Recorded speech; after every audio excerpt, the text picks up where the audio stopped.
Welcome back to Years to Hear. For today's reading, we are reading from Exodus chapter 22, which is entitled as Protection of Property. Whoever steals an ox or a sheep and slaughters it or sells it must pay back 5 head of cattle for the ox and 4 sheep for the sheep. If a thief is caught breaking in and is struck a fatal blow, the defender is not guilty of bloodshed. But if it happens after sunrise, the defender is guilty of bloodshed. Anyone who steals must certainly make restitution, but if they have nothing, they must be sold to pay for their theft. If the stolen animal is found alive in their possession, whether ox or donkey or sheep, they must pay back double. If anyone grazes their livestock in a field or vineyard and lets them stray and they graze in another person's field, a restitution must be made from the best of the livestock owner's field or vineyard.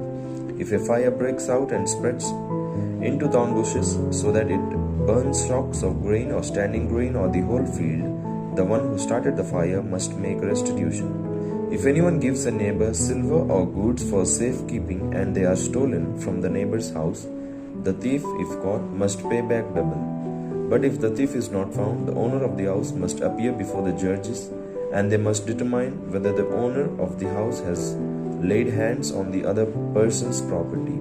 In all cases of illegal possessions of an ox, a donkey, a sheep, a garment, or any other lost property about which somebody says, "This is mine," both parties are to bring their cases before the judges. The one whom the judges declare guilty must pay back double to the other.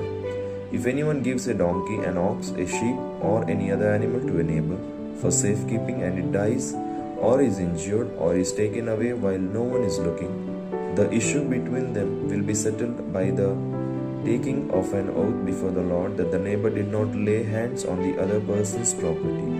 The owner is to accept this, and no restitution is required. But if the animal was stolen from the neighbor, restitution must be made to the owner. If it was torn to pieces by a wild animal, the neighbor shall bring it the remains as evidence and shall not be required to pay for the torn animal.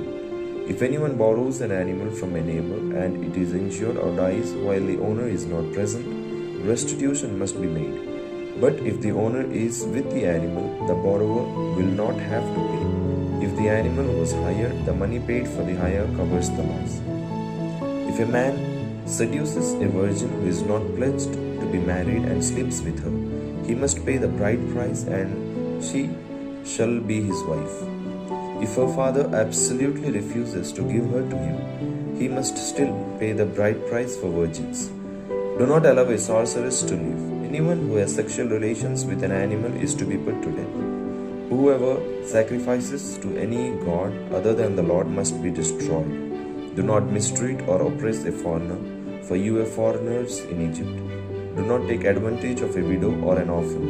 If you do and they cry out to me, I will certainly hear their cry. My anger will be aroused and I will kill you with the sword. Your wives will become widows and your children fatherless. If you lend money to one of my people among you who is needy, do not treat it like a business deal. Charge no interest. If you take your neighbor's cloak as a pledge, return it by sunset, because that cloak is the only covering your neighbor has. What else can your neighbor sleep in? When he cries out to me, I will hear, for I am compassionate. Do not blaspheme God or curse the ruler of your people. Do not hold back offerings from your granaries or your vats.